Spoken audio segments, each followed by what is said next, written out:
ನಮಸ್ಕಾರ ವೀಕ್ಷಕರೇ. ಬಾಕ್ಸ್ ಆಫೀಸ್ನಲ್ಲಿ ಈಗ ರಾಕಿ ಬಾಯ್ ಅಬ್ಬರ ಶುರುವಾಗಿದೆ. ಯಶ್ ಅಭಿನಯದ ಬಹುನಿರೀಕ್ಷಿತ ಟಾಕ್ಸಿಕ್ ಸಿನಿಮಾ ರಿಲೀಸ್ ಆಗಿ ಮೊದಲ ದಿನವೇ ಧೂಳೆ ಎಬ್ಬಿಸಿದೆ. ಇನ್ನು ಮೊದಲ ದಿನದ ಕಲೆಕ್ಷನ್ ಕೇಳಿದರೆ ನೀವು ಕೂಡ ಶಾಕ್ ಆಗೋದು ಗ್ಯಾರಂಟಿ. ಹೌದು, ಇನ್ನು ಇಡೀ ಜಗತ್ತಿನಾದ್ಯಂತ ಒಂದೇ ದಿನಕ್ಕೆ ಬರೋಬ್ಬರಿ 140 ಕೋಟಿ ರೂಪಾಯಿ ಬಾಚಿಕೊಂಡು ಈ ಸಿನಿಮಾ ಭಾರತದಲ್ಲೇ ಮೊದಲ ಬಾರಿ 120 ಕೋಟಿ ಗಳಿಸಿದರೆ ವಿದೇಶದಲ್ಲೂ 20 ಕೋಟಿಗೂ ಅಧಿಕ ಕಲೆಕ್ಷನ್ ಮಾಡಿ ಹೊಸ ದಾಖಲೆಯನ್ನು ಬರೆದಿದೆ. ಇನ್ನು ರಿಲೀಸ್ ಆದ ಮೊದಲ ದಿನವೇ ಬರೋಬ್ಬರಿ 24,000ಕ್ಕೂ ಹೆಚ್ಚು ಶೋಗಳು ಪ್ರದರ್ಶನ ಕಂಡಿದ್ದು ನಿಜಕ್ಕೂ ಗ್ರ್ಯಾಂಡ್ ಎಂಟ್ರಿ ಕೊಟ್ಟಿದೆ.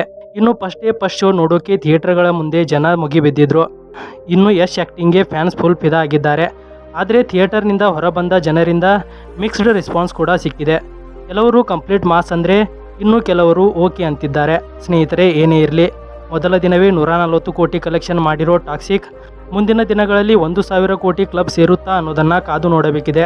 ಸ್ನೇಹಿತರೆ, ನೀವು ಕೂಡ ಕನ್ನಡದ ಅಪ್ಪಟ ಅಭಿಮಾನಿಗಳು ಆಗಿದ್ದರೆ ನಮ್ಮ ಚಾನಲ್ಗೆ ಸಬ್ಸ್ಕ್ರೈಬ್ ಆಗೋದನ್ನು ಮರಿಬೇಡಿ. ಮತ್ತು ಇದೇ ಥರದ ಇಂಟ್ರೆಸ್ಟಿಂಗ್ ಮಾಹಿತಿಗಾಗಿ ನೋಡ್ತಾ ಇರಿ ಟುಡೇ ಕನ್ನಡ ಎಕ್ಸ್ಪ್ರೆಸ್.